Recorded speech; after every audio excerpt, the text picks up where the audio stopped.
Hello there. Okay, so now we're going to start with motivating example 1 for exponentials. Okay, what you're going to see from this example is that we're going to talk about something that we've never talked about before. Certainly, we've never talked about it in this way. And I feel that by showing you an example first, it will make sense.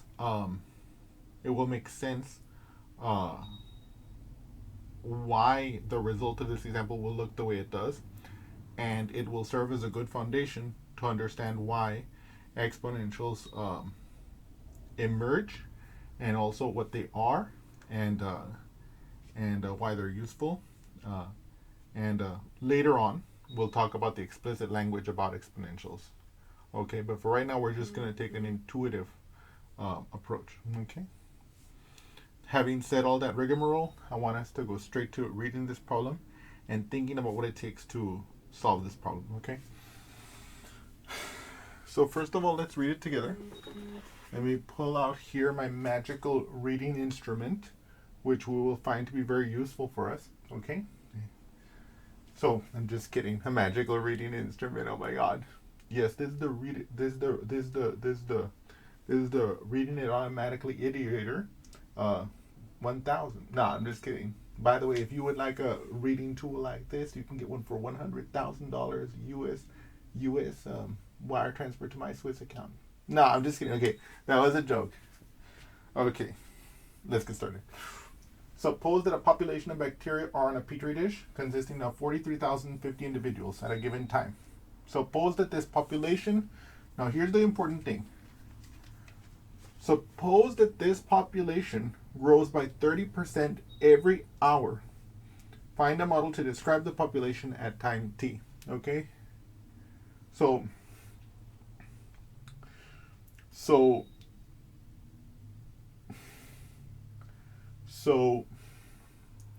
we have a petri dish, okay? We have a petri dish, okay? It's got some bacteria. Now we don't know if they're good bacteria or they're bad bacteria, okay? And what we want to know is how many bacteria there are as time progresses, okay? Now, so as it didn't state in the problem, we're going to take the time to be in hours, okay? So I'm going to let t be represented as the time in hours, okay? And what we also know is that at time, let's say I'm going to let this be my time axis, okay? Let's let this be my time axis. T, 0 will have the population. Let's say the population, let's denote that by P, okay? So P will be my population, okay? And so the population here will be 4350, okay, individuals. And what we want to know is as we go this way, okay, along the time, let's say at time t equals 1 hour, because we've agreed that we're going to let time represent the time in hours. And we've also agreed that 0 will represent the time of the initial population. We want to know what's the population at time 1, for example. We want to know what's the population at time 2 hours, right? And so what we can already see is that this boils down to, if we want to start with this sub-problem of what is the population at time t equals 1, what we really want to find out is if I take 4350 and I add 30% to it, what is that, right? And so that's the problem that we're going to solve.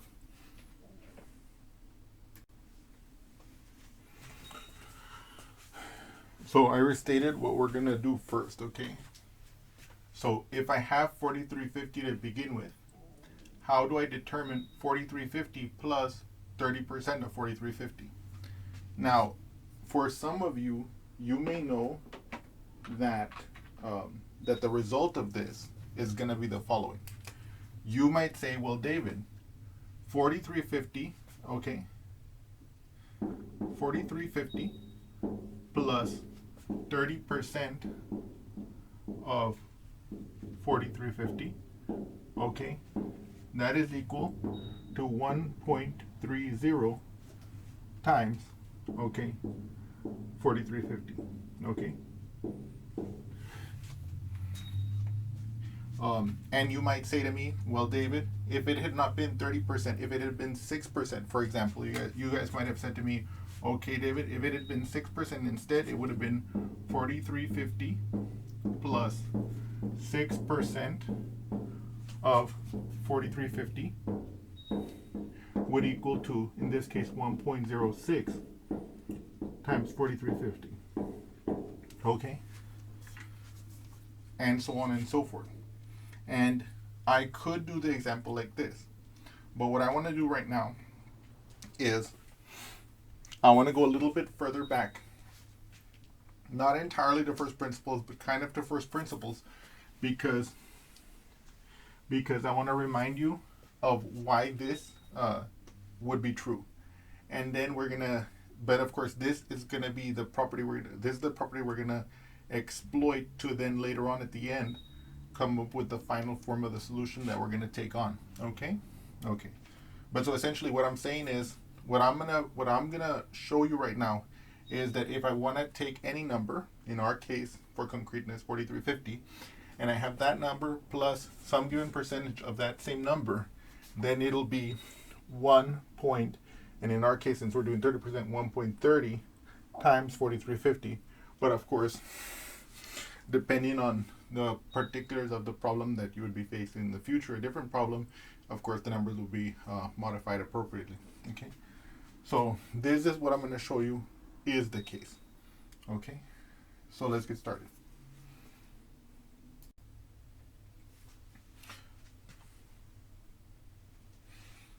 Okay, so the first thing I'm going to do is I'm going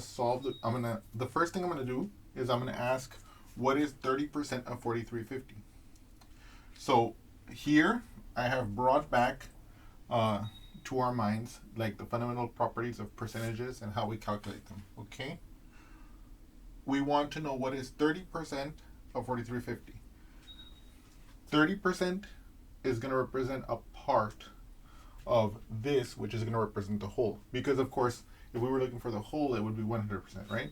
So since we're looking for what is 30% of 4350, we're looking for the part.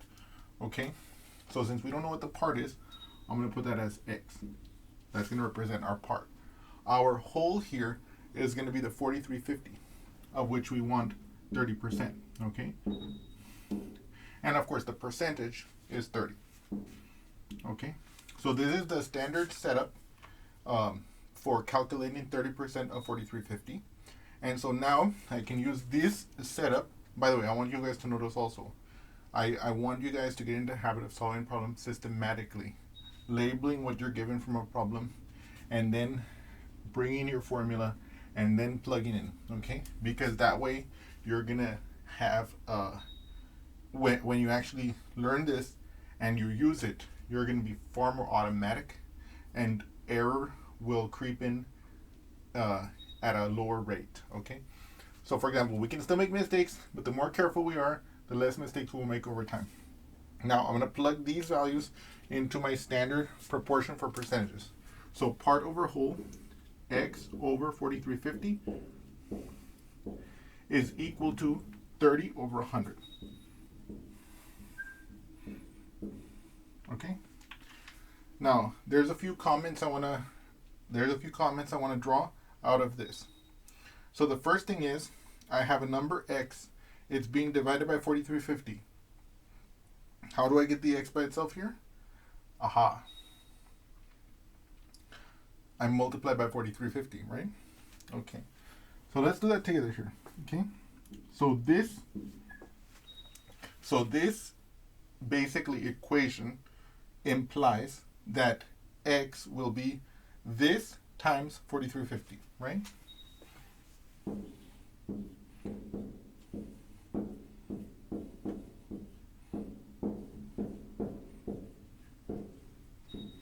Okay. Now, what I want you to notice is that this expression in parentheses is nothing but 0.30, okay? So let me verify that for you here by performing the long division, okay? Okay, let's do that together. So let's say I want to add, so what I want to do is I want to do this long division. Does 100 go into 30? Of course it does not, as 30 is less than 100. So what do we say? We say it goes in 0 times. Then we place our decimal point, and once we've placed our decimal point, we can add a 0 here. And we can ask how many times does 100 go into 300? And we know that it goes in 3 times. 3 times 100 is 300. We can subtract 0 minus 0 is 0, 0 minus 0 is 0, 3 minus 3 is 0, no remainder. And since there's nothing else to drop here, we terminate the division. So what I have just shown to you here is that x is equal to 0.3 times 4350. In other words, what I have just stated for you is that 30% of 4350 is 0.3 times 4350. Okay?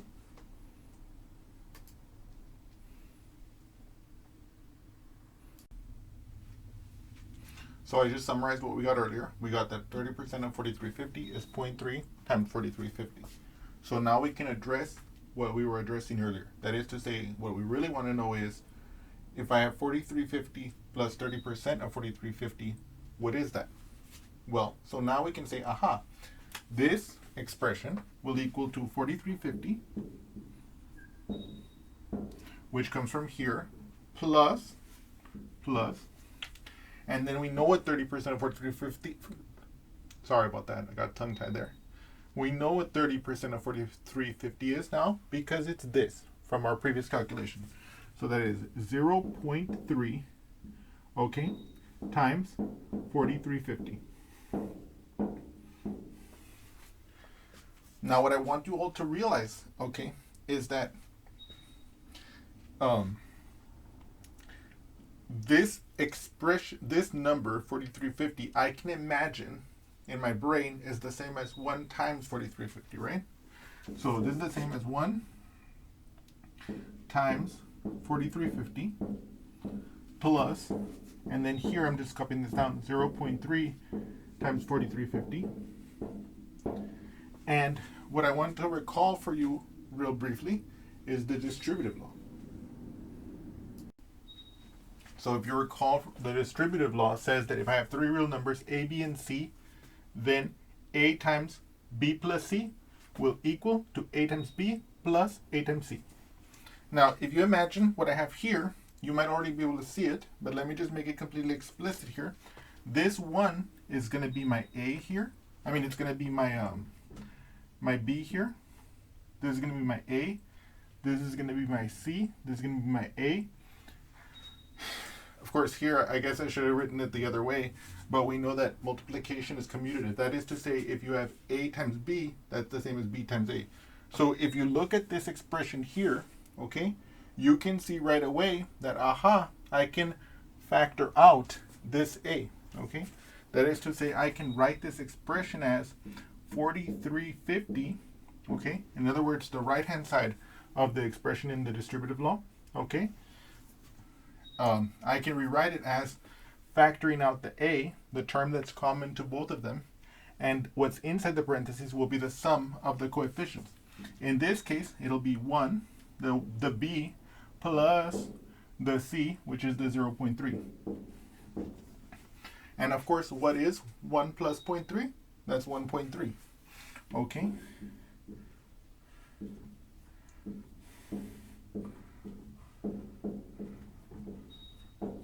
Okay? So we're finally in a position to answer the problem that we first asked. That is to say, we're finally able to state the solution to the subproblem. What this calculation showed us, okay, is that 4,350 plus 30% of 4,350 is equal to 1.3, but we can also write that as 1.30, 1.3 times 4,350, okay? Okay. And now, what I also want you to realize from our derivation, okay, I'm going to just recap it really quickly here, is the following.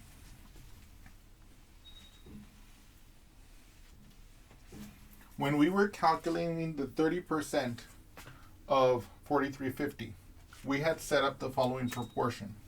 We had said that x, which represented the part, the 30% of 4350 that we didn't know, divided by the total, which in our case was 4350, okay, equaled to 30 divided by 100, right? Because it was the part divided by the whole equal to 30 over 100. So in other words, now what I'm about to do is I'm gonna basically show you that from this part of the calculation, if I replace this 4350 by some other number, okay, let's call this other number W to represent some general whole, okay, not necessarily 4350, right? Then this x, okay, divided by that arbitrary whole would be 30 over 100, okay? And this x in this scenario, in this alternate scenario, would represent 30% of this whole, just as in our particular scenario, this x represented 30% of 4350. Now from here, we observed that to get the x by itself, to isolate the x, right, to get our expression for 30% of 4350, we multiplied both sides by 4350, okay?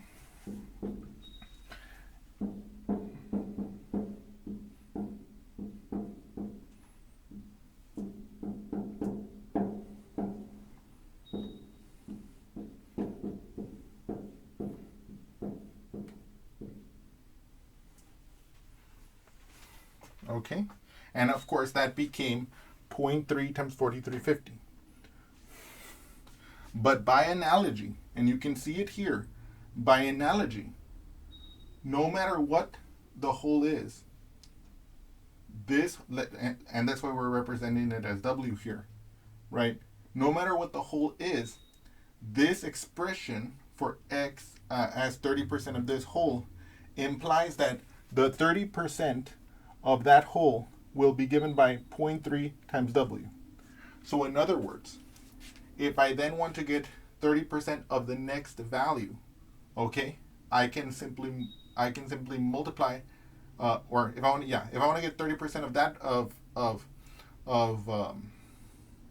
let me state it this way. What we saw is that in this problem, what we're going to basically try to do is we're going to try to find the original amount plus 30% to get the amount after 1 hour. And then to get the amount after hour 2, we're going to try to find that amount that we got after 1 hour of growth plus 30% of that, right? So we already got that 4350 plus 30% of 4350 is 1.3 times 4350. Let me notate that here real briefly just to complete this discussion, and then we're going to move on. Okay, so 1.3 times 4350 plus 30% of 4350. I'm sorry, not of 4350. Of 1.3 times 4350 will equal, okay, 1.3 times 1.3 times 4350, okay?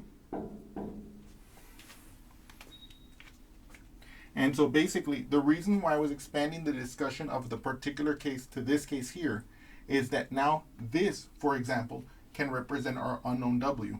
And of course, what I'm going to do is I'm going to add this to 30% of this.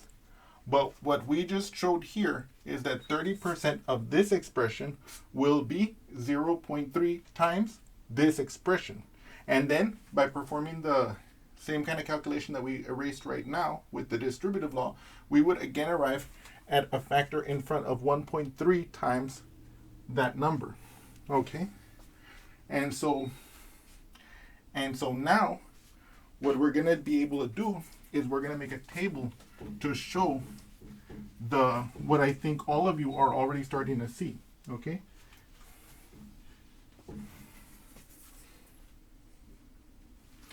So basically what we have here, if we look at this table like this is going to be my time.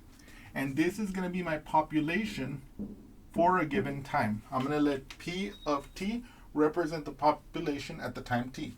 If t equals 0, we agreed above that that would represent our initial point, the point at which we know the population of the Petri dish. That is to say 4350. Now we know that after 1 hour, from the statement of the problem, we know that that is 4350 plus 30% of 4350. In other words, it grew by 30%. Okay? And from our calculations, we can see that we get that number by multiplying by 1.3. Okay? So in other words, this value is 1.3 times 4350.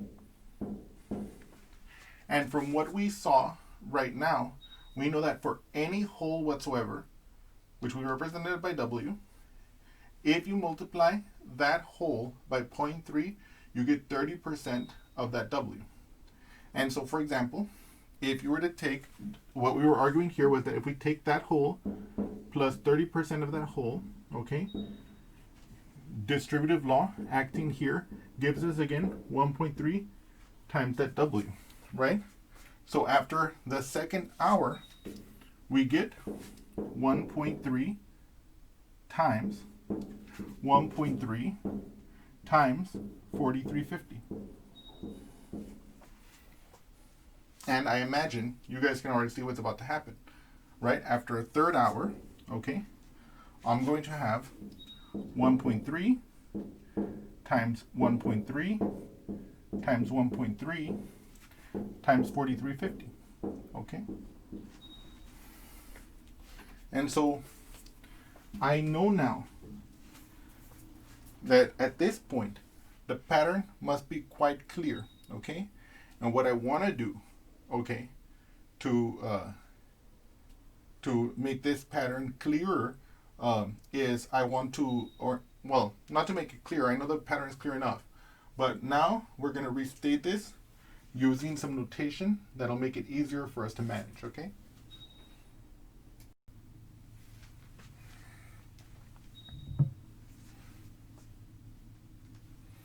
Okay guys, so here we have it, right? And what I wanted to remind you guys of the exponential notation, right? If we have a particular number and we raise it to the nth power, that means that we're multiplying that x with itself n times, right? So if I have, for example, let's say I have 3 squared, what does that mean? I'm going to multiply 3 with itself 2 times. So 3 times 3. And you can see here, this is getting unwieldy, right? I mean, look at this. This is very huge. It's getting unwieldy. And what we can see is that it's very not nice to look at it this way. And also, I want you guys to remember from our discussion of exponentials that if you have something raised to the 0 power, then it equals 1. And if you look here, you can see, aha, I see what David's claiming, okay? And in fact, I know you all do. And so let me write that in here, okay? Okay, so you can see, for example, here, you can see that this will be 4350. Let's see if I can get it out of the way. 4350 times 1.3 to the 1, 2, 3 third power. This will be equal to 4350 times 1.3 to the second power, because there's 2 copies here, right? Here you can see it'll be 4350 times 1.3 to the 1 power, and here you can see that it's 4350 obviously times 1.3 to the 0th power. And what you can see here, of course, is that if I make this table longer and I let t go on to infinity like this, or not infinity, but let's say I don't know explicitly what t it is, then the expression, however, will be just like that. It will be 4350 times 1.3 raised to the t power. And so the way we're going to notate this is that the population of bacteria in this petri dish at time t is given by 4350 times 1.3 to the t power. Okay, and that's going to be our model for the growth of this bacteria on this petri dish. And let me see here. Is there anything I want to tell you more about this at this time? In any case, I hope you all have enjoyed that example. And the most important thing that I wanted you to observe about this was that when we saw the situation of a population growing by a fixed percentage time after time after time, that's captured by this new kind of expression. What I want you all to notice is that it has this constant number raised to an exponent. And that's why these are called exponentials. And what we will, and so what we're going to basically see is that exponentials are a good way of representing growth and decay. This will be what it will later call an exponential growth model. And this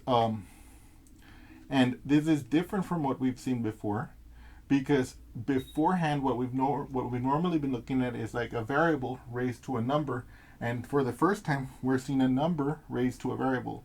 And so these are new in our experience of algebra so far. Okay, you will also see, and of course we'll talk a little bit more abstractly about this later. You'll learn that this number 1.3 is known as the base of the exponent of the exponential and things like that. But we're going to talk about the language later. And